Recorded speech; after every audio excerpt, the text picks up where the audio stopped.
नमस्कार विद्यार्थी मित्रांनो, स्वानंदी करिअर अकॅडमी यूट्यूब चॅनलवर आपल्या सर्वांचं स्वागत आहे. आज आपण या व्हिडिओमध्ये संपूर्ण मराठी व्याकरणाचे काही महत्त्वाचे प्रश्न घेत आहोत.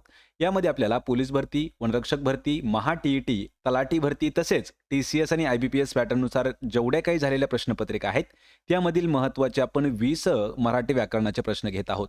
हे सर्वचे सर्व प्रश्न आपल्याला प्रिव्हियस क्वेश्चन पेपर किंवा प्रिव्हियस एक्झाममध्ये विचारण्यात आलेले आहेत.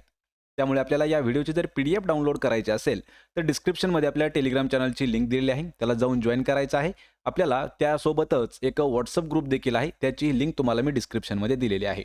आणि मित्रांनो, चॅनलवरती जर नवीन असाल तर लगेच आपल्या स्वानंदी करिअर अकॅडमी यूट्यूब चॅनलला सबस्क्राईब करून ठेवा. म्हणजे आपल्याला डेली मराठी व्याकरणावरती इम्पॉर्टंट असणारे व्हिडिओज पाहायला मिळतील. चला तर व्हिडिओला सुरुवात करूया. तर पहा, आपला प्रश्न पहिला आहे. खालील वाक्यातील कर्म शोधा. आपल्याला कर्म शोधायचं आहे आणि वाक्य पहा. त्याला अंधारात रस्त्यांची नावे नीट दिसत नव्हती. या वाक्यामधील आपल्याला काय तर कर्म शोधायचं आहे. आणि आपल्याला प्रश्नाचं जर उत्तर येत असेल तर 3 ते 5 सेकंदामध्ये प्रश्नाचं उत्तर सुद्धा आपण कमेंट करून देत राहा. म्हणजे आपलं रिव्हिजन देखील याच व्हिडिओमध्ये होत राहील. त्यामध्ये हे जे वाक्य आहे त्याला अंधारात नावे नीट दिसत नव्हती. तर या वाक्यामध्ये नावे हा जो शब्द आहे तर हा आपलं कर्म येणार आहे. यामध्ये पहा, वाक्यातील कर्म काय आहे? नावे हा शब्द आहे. क्रियापदाने दाखवलेली क्रिया ज्याच्यावर घडते ते त्या वाक्यातील कर्म असतं. म्हणजे नावावरती क्रिया घडत आहे, नीट दिसत नाही रस्त्यांची नावं, म्हणजेच पर्याय क्रमांक 2 आपलं या प्रश्नाचं उत्तर होईल. प्रश्न क्रमांक दुसरा आहे. खालीलपैकी गुणविशेषणाचे उदाहरण कोणते आहे? यामध्ये आपल्याला 4 ऑप्शन आहेत. त्यापैकी गुणविशेषणाचं उदाहरण आपल्याला सांगायचं आहे. या प्रश्नाचं उत्तर आहे ऑप्शन क्रमांक बी. तर काळा कुत्रा हे जे आहेत हे गुणविशेषण असणार आहे. यामध्ये मित्रांनो खूप सारे डिटेल्समध्ये पॉइंट्स पाहूया. तर सर्वात पहिल्यांदा आपण विशेषण पाहूया. नामाबद्दल विशेष माहिती सांगून नामाची व्याप्ती मर्यादित करणारा शब्द म्हणजे विशेषण होय. ही जी विशेषणाची व्याख्या आहे ही 4थी, 5वी, 6वीचे जे मराठी व्याकरण असतं त्यामध्ये सुद्धा खूप इझिली मिळून जाते. आणि यामध्ये जेवढं काही आपल्याला व्याकरण घेतलं जातं तर हे फक्त आणि फक्त 9वीच्या खालचं असतं. यामध्ये त्याचे प्रकार पहा. गुणविशेषण नामाचा कोणत्याही प्रकारचा गुण दाखवला किंवा त्याचा विशेष दाखवला जातो त्याला म्हणतात गुणविशेषण. यामध्ये उदाहरण जर घ्यायचं झालं तर मोठी मुले, आंबट चिंच आणि शुभ्र ससा हे जे आहेत हे गुणविशेषण आहेत. शुभ्र ससा त्याचप्रमाणे आहे पहा, काळा कुत्रा म्हणजे कलर कसा आहे त्याचा काळा आहे म्हणजे तो एक गुणविशेषण आहे. पर्याय क्रमांक 2 आपलं उत्तर होणार आहे. यामध्ये संख्या विशेषण पहा. नामांची संख्या दाखवली जाते. सार्वनामिक विशेषण सर्वनाम ही विशेष माहिती सांगतं. आणि यामध्ये सर्व मुली हे जे आहे हे संख्या विशेषण आहे. खूप लोक किती आहेत तर खूप लोक आहेत म्हणजेच किती तर संख्या विशेषण आहे. काळा कुत्रा हे गुणविशेषण आहे आणि दोन्ही भाऊ हे संख्या विशेषण आहे. 2 आलेला आहे म्हणजेच संख्या विशेषण असणार आहे. पर्याय क्रमांक 2. प्रश्न क्रमांक 3 आहे. खालील वाक्याचा प्रकार ओळखा. वाक्य पहा. देवा चांगला पाऊस पडू दे. या वाक्याचा जो प्रकार आहे तो प्रकार कोणता आहे? मित्रांनो, यावरती सुद्धा आपल्याला प्रश्न खूप वेळा विचारण्यात आलेले आहेत. हा जो प्रकार आहे देवा चांगला पाऊस पडू दे, तर तो कोणता प्रकार आहे? तर उत्तर आहे याचं ऑप्शन क्रमांक 2. तर आज्ञार्थी वाक्य प्रकार आहे. लक्षात ठेवा. यामध्ये आपण थोडंसं डिटेल्समध्ये पाहूया. आज्ञार्थी काय आहे? वाक्याच्या क्रियापदावरून आशीर्वाद, प्रार्थना, उपदेश किंवा आज्ञा यांचा जर बोध होत असेल तर ते वाक्य आज्ञार्थी वाक्य असतं. यामध्ये दुसरा क्रमांक आहे संकेतार्थी. संकेतार्थी म्हणजे काय? तर वाक्यात एखादा संकेत किंवा वॉर्निंग किंवा एक अट दाखवलेली असते, तेव्हा ते संकेतार्थी वाक्य असतं. यामध्ये जर, तर, जसे तसे हे उदाहरणं असणार आहेत. त्यानंतर आहे विधानार्थी वाक्य. तर या वाक्यामध्ये केवळ विधान केलेलं असतं, त्याला विधानार्थी वाक्य म्हणतात. आणि प्रश्नार्थी वाक्य म्हणजे की ज्या वाक्यामध्ये प्रश्न विचारलेला असेल ते प्रश्नाचं वाक्य असतं किंवा प्रश्नार्थी वाक्य असतं. आणि प्रश्नार्थी वाक्य सहजासहजी प्रश्नार्थक चिन्हानं दाखवलं जातं. या ठिकाणी आज्ञा दिलेली आहे, देवा चांगला पाऊस पडू दे, म्हणजेच आज्ञार्थी वाक्य आहे ऑप्शन क्रमांक 2. प्रश्न क्रमांक 4 आहे. डोंगरा एवढी हाव आणि तिळा एवढी धाव या म्हणीचा योग्य अर्थ काय होईल? मित्रांनो, आपल्याला टी-सी-एस आणि आय-बी-पी-एस पॅटर्ननुसार महत्त्वाच्या असणाऱ्या 200 पेक्षा जास्त म्हणी आपण एका व्हिडिओमध्ये घेतलेल्या आहेत. त्या व्हिडिओची लिंक तुम्हाला मी डिस्क्रिप्शनमध्ये देत आहे. या ठिकाणी एक म्हण आहे, डोंगरा एवढी हाव आणि तिळा एवढी धाव. याचा अर्थ काय होणार आहे? सर्वात सोपा प्रश्न आहे आणि याचा अर्थ होतो पहा ऑप्शन क्रमांक 3. तर महत्त्वाकांक्षा खूप मोठी असते, पण ती पूर्ण करण्याची जी कुवत आहे ती आपल्यामध्ये नसते. म्हणजेच ऑप्शन क्रमांक 3 आपलं उत्तर होईल. यामध्ये पहा, थोडंसं स्पष्टीकरण आहे. एखादा पॉइंट्स आहे. मग एखादी गोष्ट मिळवायची आहे, पण आपण ती जाणतो. म्हणजे आपल्याला मिळवायची आहे, आपल्याला माहीत असतं, पण ती गोष्ट सत्यात मिळवण्यासाठी मात्र आपण कसल्याही पद्धतीचे प्रयत्न करत नाहीत. म्हणजेच पर्याय क्रमांक सी आपलं उत्तर होईल. प्रश्न क्रमांक 5 आहे. मराठी भाषेतील आद्य चरित्रकार म्हणून खालीलपैकी कोणाला ओळखले जाते? पहा, आद्य चरित्रकार. मित्रांनो, आपल्याला खूप वेळा असे प्रश्न विचारण्यात आलेले आहेत आणि एकदम सोपे-सोपे प्रश्न असतात. पहिले कवयित्री कोण होतं? कवी कोण होतं? लेखक कोण होतं? ग्रंथ कोणाचा आहे? अशा पद्धतीचे मराठीवरती प्रश्न विचारले जातात. त्यातील आद्य चरित्रकार म्हणून कोणाची ओळख आहे? तर या प्रश्नाचं योग्य उत्तर असणार आहे पर्याय क्रमांक 2. तर माईनभट हे जे आहेत यांना आद्य चरित्रकार म्हणून ओळखलं जातं. मित्रांनो, या व्हिडिओमध्ये आपण 20 पैकी जवळपास 15 प्रश्न हे टी-ई-टीच्या प्रिव्हियस क्वेश्चन पेपरमधील आपण घेतलेले आहेत. यामध्ये पहा, चक्रधर स्वामी जे आहेत हे महानुभाव पंथाचे संस्थापक आहेत. माहिनभट हे मराठी भाषेतील आद्य चरित्रकार आहेत आणि लालचरित्र हा त्यांचा पहिला गद्यग्रंथ आहे. नागदेवाचार्य हे चक्रधरांचे शिष्य होते व पंथाचे पहिले आचार्य म्हणून त्यांनी काम केलं, नागदेवाचार्य यांनी. आणि चौथा क्रमांक आहे औसा. तर औसा कोण आहे? त्यांना महादंबा म्हणतात. महादंबा ही मराठी भाषेतील पहिली स्त्री कवयित्री आहे आणि औसा या नावाने त्यांना ओळखलं जातं. पर्याय क्रमांक 2 आपलं या प्रश्नाचं योग्य उत्तर होईल. प्रश्न क्रमांक 6 आहे. त्याच्याकडून चांगले कार्य घडले होते. या अधोरेखित शब्दाची जात आपल्याला ओळखायची आहे आणि कडून हा जो शब्द आहे हा अधोरेखित केलेला आहे. तर या शब्दाची जात कोणती होईल?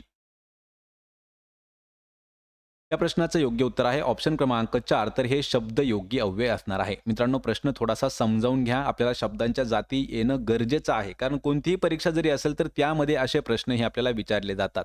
अधोरेखित शब्द कोणता आहे? कडून. आणि शब्दयोगी अव्यय हे आपलं उत्तर आहे. यामध्ये पहा, जे शब्द नाम किंवा सर्वनाम यांना जोडून त्यांच्या वाक्यातील शब्दांशी संबंध दाखवतात त्यांना शब्दयोगी अव्यय असं म्हणतात. यामध्ये त्याच्याकडून, कोणाकडून? तर त्याच्या कडून. तर कडून हा जो शब्द आहे हा शब्दयोगी अव्यय आहे. पर्याय क्रमांक 4 आपलं या प्रश्नाचं उत्तर होईल. प्रश्न क्रमांक 7 आहे. केशवकुमार या टोपण नावाने लेखन करणाऱ्या लेखकाचे नाव काय आहे? सर्वात महत्त्वाचे प्रश्न आत्तापर्यंत आपल्याला विचारण्यात आलेले आहेत. पहा, लेखक किंवा साहित्यिक आणि त्यांचे टोपण नाव यांच्यावरती आपल्याला ज्या काही टी-ई-टी वगैरे आहेत यामध्ये हमखास 1 ते 2 प्रश्न विचारण्यात आलेले आहेत. त्यामधीलच एक केशवकुमार नाव आहे. तर यांना कोणत्या म्हणजे हे जे टोपण नाव आहे, हे कोणत्या लेखकाचं आहे? तर हे आहे पहा, ऑप्शन क्रमांक 1 तर प्रल्हाद केशव अत्रे. त्यांचं सगळीकडे नाव पहा असं येतं के. अत्रे असं नाव त्यांचं येतं. प्रल्हाद केशव अत्रे हे त्यांचं पूर्ण नाव आहे. आणि या आपण व्हिडिओमध्ये किंवा या फोटोमध्ये अजून काही महत्त्वाची लेखक आणि त्यांची टोपण नावं पाहणार आहोत. प्रल्हाद केशव अत्रे, टोपण नाव आहे केशवकुमार. कृष्णाजी केशव दामले, टोपण नाव आहे केशवसूत. राम गणेश गडकरी, टोपण नाव आहे गोविंदाग्रज. वा शिरवाडकर म्हणजेच विष्णू वामन शिरवाडकर यांना कुसुमाग्रज या नावाने ओळखतात. आत्माराम रावजी देशपांडे यांना अनिल या नावाने ओळखतात. त्र्यंबक बापूजी ठोंबरे, बालकवी हे त्यांचं टोपण नाव आहे. माधव त्र्यंबक पटवर्धन, माधव जुलियन असं नाव आहे. नारायण मुरलीधर गुप्ते, तर बी या नावानं त्यांना ओळखलं जातं. आणि मित्रांनो, असेच आपल्याला जवळपास 50 लेखक जे आहेत किंवा 50 साहित्यिक आणि त्यांची टोपण नाव जर पाहायचे असतील तर एक डिस्क्रिप्शनमध्ये मी तुम्हाला लिंक दिलेली आहे. तो व्हिडिओ जाऊन पाहून घ्या. म्हणजे आपल्याला या व्यतिरिक्त सुद्धा काही महत्त्वाचे अजून लेखक मिळून जातील त्यांच्या टोपण नावासहित. पर्याय क्रमांक 1 आपलं या प्रश्नाचं उत्तर होईल. प्रश्न क्रमांक 8 आहे. आम्ही परमेश्वराची प्रार्थना करतो या वाक्यातील कोणता शब्द क्रिया पूर्ण करतो? पहा, सरळ सरळ शब्द आहे की कोणता शब्द आहे की तो क्रिया पूर्ण करतो. आणि आपल्या सर्वांना लगेच उत्तर येईल की करतो हा जो शब्द आहे तर हा क्रिया पूर्ण करतो. लक्षात ठेवा. म्हणजेच ऑप्शन क्रमांक 4 आपलं या प्रश्नाचं योग्य उत्तर होणार आहे. मित्रांनो, हा जो प्रश्न आहे हा आपल्याला म्हाडा भरतीमध्ये सुद्धा विचारण्यात आला होता आणि हा प्रश्न आपल्याला टी-ई-टीमध्ये सुद्धा विचारण्यात आलेला होता. या वाक्याचं थोडंसं स्पष्टीकरण आहे ते समजावून घ्या. वाक्यातील क्रिया म्हणजेच प्रार्थना. क्रिया म्हणजे प्रार्थना करण्याची क्रिया करतो. तर करतो हा जो शब्द आहे हा करत आहे. अशा क्रिया पूर्ण करणाऱ्या शब्दांना क्रियापद असं म्हणतात आणि असे क्रियावाचक शब्द वाक्यात नसतील तर त्या वाक्याला कोणताही अर्थ प्राप्त होत नाही. आणि सहजासहजी क्रिया करणारे जे शब्द असतात ना तर हे वाक्याच्या शेवटी शेवटी येत असतात. पर्याय क्रमांक 4 आपलं उत्तर होईल. प्रश्न क्रमांक 9 आहे. धाकट्या भावाला परीक्षेत कमी गुण मिळाल्यामुळे त्याला लिहिलेले पत्र कोणत्या प्रकारचे असेल? या ठिकाणी आपल्याला पत्र लेखन यावर सुद्धा खूप वेळा प्रश्न टी-ई-टीमध्ये विचारण्यात आले होते. आपल्याला प्रत्येक पत्रावरती एक व्हिडिओ मी लवकरच घेऊन येतो. त्यासाठी हा प्रश्न थोडासा समजावून घ्या. धाकट्या भावाला परीक्षेमध्ये कमी मार्क्स मिळाल्यामुळे त्याला पत्र लिहिण्यात आले. तर ते कोणत्या प्रकारचं पत्र असेल? तर ते पत्र असणार आहे ऑप्शन क्रमांक सी तर कौटुंबिक पत्र असणार आहे. यामध्ये जे चौकशी पत्र आहे, तर ही एखाद्या गोष्टीची विचारपूस करण्यासाठी लिहिलं जातं पहा चौकशी पत्र. तक्रार पत्र कधी लिहिलं जातं, तर आपल्याला एखादा प्रॉब्लेम आहे किंवा एखादी अडचण होती किंवा एखादा त्रास होतोय आणि ते दाखवण्यासाठी तक्रार पत्र लिहिलं जातं. अभिनंदन पत्र कधी लिहिलं जातं, तर एखाद्या परीक्षेमध्ये किंवा एखाद्या स्पर्धेमध्ये जर चांगले मार्क्स मिळाले किंवा जर 1, 2, 3 क्रमांक आले, तर त्यावेळी एखाद्याला काँग्रॅच्युलेशन म्हणजेच अभिनंदन पत्र लिहिलं जातं. पर्याय क्रमांक 3 आपलं उत्तर होईल. प्रश्न क्रमांक 10 आहे. खालीलपैकी अर्थाच्या दृष्टीने गटात न बसणारा शब्द आपल्याला ओळखायचा आहे. पहा, अर्थाच्या दृष्टीने गटात न बसणारा शब्द. यामध्ये घमेंड, गर्व, डौलदारपणा आणि अहंता हे जे शब्द आहेत, तर यापैकी गटात न बसणारा शब्द जो आहे, तो आहे पर्याय क्रमांक 3. तर डौलदारपणा हे आपलं योग्य उत्तर असणार आहे. तर तो गटात का बसत नाही? तर यामध्ये अहंता, घमेंड आणि गर्व हे सर्व शब्द समानार्थी आहेत आणि डौलदारपणा या शब्दाला समानार्थी शब्द आहेत रुबाब आणि डौल. म्हणजेच ऑप्शन क्रमांक 3 आपलं उत्तर होईल. प्रश्न क्रमांक 11 आहे. ओळखलत का सर मला? ही प्रसिद्ध कविता कणा ही कोणत्या कवीची असणार आहे? या ठिकाणी आपल्याला एक कविता विचारलेली आहे आणि तिचे कवी कोण आहेत हे विचारलेलं आहे. मित्रांनो लक्षात ठेवा, ओळखलं का सर मला? ही प्रसिद्ध कविता आहे कणा. तर या कवीची कोणत्या कवीची आहे ती? तर ती आहे ऑप्शन क्रमांक 2 तर कुसुमाग्रज यांची कविता आहे. पण आपल्याला कधी-कधी ऑप्शनमध्ये कुसुमाग्रज दिलं जात नाही, तर कुसुमाग्रज यांनाच कोणत्या नावानं ओळखलं जातं? वा. शिरवाडकर किंवा विष्णू वामन शिरवाडकर हे त्यांचं पूर्ण नाव आहे आणि कुसुमाग्रज हे त्यांचं टोपण नाव आहे. पर्याय 2 आपलं उत्तर होईल. प्रश्न क्रमांक 12 आहे. खालीलपैकी प्रत्यय जोडून तयार झालेला शब्द कोणता आहे? पहा, प्रत्यय जोडून तयार झालेला शब्द. उपहार, अवजड, प्रतिकार, झुपकेदार. तर यापैकी कोणता शब्द प्रत्यय जोडून तयार झालेला आहे? तर या प्रश्नाचं आपलं योग्य उत्तर काय असणार आहे? पहा, योग्य उत्तर आहे याचं झुपकेदार हा जो शब्द आहे, तर हा प्रत्यय जोडून तयार झालेला शब्द आहे. याविषयी थोडंसं स्पष्टीकरण समजावून घ्या. उपहार या शब्दामध्ये उप हा संस्कृतमधील उपसर्ग आहे. त्यामुळे हा प्रत्यय घटित शब्द येत नाही. नंतरचा शब्द आहे पहा अवजड. तर यामध्ये अव हा मराठी उपसर्ग आहे, त्यामुळे हा प्रत्यय घटित शब्द नाही. यानंतर आहे प्रतिकार. तर प्रतिकार हा प्रति हा उपसर्ग आहे, त्यामुळे हा प्रत्यय घटित शब्द नाही. या ठिकाणी प्रत्येक शब्द झालेला आहे, पण असा शब्द आहे पहा प्रत्यय घटित. आणि झुपकेदार हा शब्द जो आहे, तर दार हा फारसी प्रत्यय आहे, त्यामुळे प्रत्यय घटित शब्द आहे झुपकेदार. पर्याय क्रमांक 4 आपलं या प्रश्नाचं योग्य उत्तर होईल. मित्रांनो या ठिकाणी प्रत्येक असं झालेलं आहे, पण मी तुम्हाला सांगतो की हे प्रत्यय असं आहे. ज्यावेळेस आपण पी-डी-एफ डाउनलोड करू, तर त्या पी-डी-एफमध्ये या चुका दूर केलेल्या असणार आहेत. पर्याय क्रमांक 4 आपलं या प्रश्नाचं उत्तर होईल. प्रश्न क्रमांक 13 आहे. पृथ्वी सूर्याभोवती फिरते. या वाक्याचा काळ कोणता आहे? आपल्याला काळावर सुद्धा प्रश्न विचारले जातात. त्यापैकी हा एक महत्त्वाचा शब्द आहे. पृथ्वी सूर्याभोवती फिरते या वाक्याचा काळ कोणता असणार आहे? तर या प्रश्नाचं योग्य उत्तर आहे ऑप्शन क्रमांक 3 तर अपूर्ण वर्तमान काळ आहे. यामध्ये तो अपूर्ण वर्तमान काळ का आहे हे लक्षात घ्या. पृथ्वी सूर्याभोवती फिरते म्हणजेच पृथ्वी सूर्याभोवती फिरत आहे असं आपल्याला दिसतं आणि ही जी क्रिया आहे ही चालू असणारी क्रिया आहे म्हणून अपूर्ण वर्तमान काळ हे आपलं उत्तर असणार आहे. पर्याय क्रमांक 3. प्रश्न क्रमांक 14 आहे. अंतर मोजण्याचे जुने माप या शब्दसमूहाबद्दल एक शब्द आपल्याला सांगायचा आहे. अंतर मोजण्याचं जे जुनं माप होतं, तर त्याला म्हटलं जात होतं पहा ऑप्शन क्रमांक बी, तर त्याला कोस म्हणतात. या ठिकाणी कोस काय आहे? अंतर मोजण्याचं जुनं माप आणि गुंज हा जो शब्द आहे, तर गुंज म्हणजे सोने मोजण्याची एक जुनी पद्धत किंवा जुनं माप होतं. यामध्ये सध्या कोससाठी किलोमीटर हा शब्द वापरला जातो लक्षात ठेवा किंवा मैल हा शब्द देखील वापरला जातो. पर्याय क्रमांक 2 आपलं उत्तर आहे. प्रश्न क्रमांक 15 आहे. वाकबदार या शब्दाचा समानार्थी शब्द कोणता आहे? पहा आपल्याला या ठिकाणी वाकबदार हा जो शब्द आहे याचा समानार्थाचा शब्द सांगायचा आहे. आणि अशाच पद्धतीचे आपण 200 पेक्षा जास्त टी-सी-एस पॅटर्नने विचारलेले समानार्थी आणि विरुद्धार्थी शब्द घेतलेले आहेत. त्या दोन्ही व्हिडिओच्या लिंक्स मी तुम्हाला डिस्क्रिप्शनमध्ये देत आहे. तर वाकबदार याचा अर्थ काय होतो किंवा या शब्दाचा समानार्थी शब्द काय होतो? तर तरबेज हा त्याचा समानार्थी शब्द आहे. पर्याय क्रमांक 1 आपलं उत्तर होईल. यामध्ये पहा समानार्थी शब्द वाकबदारसाठी तरबेज, निष्णात आणि पारंगत किंवा अजून एक शब्द आहे पहा त्यासाठी कुशल नावाचा देखील शब्द आहे. पर्याय क्रमांक 1 आपलं उत्तर होईल. प्रश्न क्रमांक 16 आहे. हरिहर, स्त्री-पुरुष, कृष्णार्जुन हे कोणत्या समासाची उदाहरणं आहेत? मित्रांनो, हा प्रश्न आपल्याला थोडासा इम्पोर्टंट आहे. कारण हा प्रश्न आपल्याला तलाठी भरतीमध्ये सुद्धा विचारण्यात आलेला होता. हा प्रश्न आपल्याला म्हाडा भरतीमध्ये सुद्धा विचारण्यात आलेला आहे आणि हा प्रश्न आपल्याला पोलीस भरतीमध्ये सुद्धा विचारण्यात आला होता. हरिहर, स्त्री-पुरुष, कृष्णार्जुन ही कोणत्या समासाची उदाहरणे आहेत? तर ही उदाहरणं असणार आहेत पहा द्वंद्व समासाची. यामध्ये आपल्याला द्वंद्व समास काय आहे समजावून घेणं गरजेचं आहे. द्वंद्व समास म्हणजे काय? तर ज्या समासातील दोन्ही पदे अर्थाच्या दृष्टीने महत्त्वपूर्ण असतात, त्याला द्वंद्व समास असं म्हणतात. या ठिकाणी द्वंद्व समासाची व्याख्या कंप्लीट झाली. यामध्ये उदाहरण पहा. पहिला शब्द आहे हरिहर. हरिहर म्हणजे काय? दोन्ही पदं काय सांगितले आपल्याला, की महत्त्वाची असतात. हरी आणि हर. दुसरा शब्द आहे स्त्री-पुरुष. स्त्री-पुरुष म्हणजे काय? स्त्री आणि पुरुष यामध्येही दोन्ही पदं महत्त्वाची आहेत. आणि तिसरा शब्द आहे कृष्णार्जुन म्हणजे कृष्णा आणि अर्जुन म्हणजेच यामध्ये सुद्धा दोन्हीही पदं महत्त्वाची आहेत. म्हणजे हे समासाचं उदाहरण कोणते असणार आहेत? द्वंद्व समासाची. पर्याय क्रमांक 2 आपलं उत्तर आहे. प्रश्न क्रमांक 17 आहे. कोणालाही कळू न देता या शब्दसमूहासाठी योग्य शब्द कोणता येईल? या ठिकाणी थोडंसं समजावून घ्या. कोणती-कोणती पद्धत कशी-कशी आहे? कोणालाही कळू न देता हा शब्दसमूह आहे. याचा अर्थ काय होईल किंवा या शब्दासाठी कोणता शब्दसमूह असेल? लक्षात ठेवा.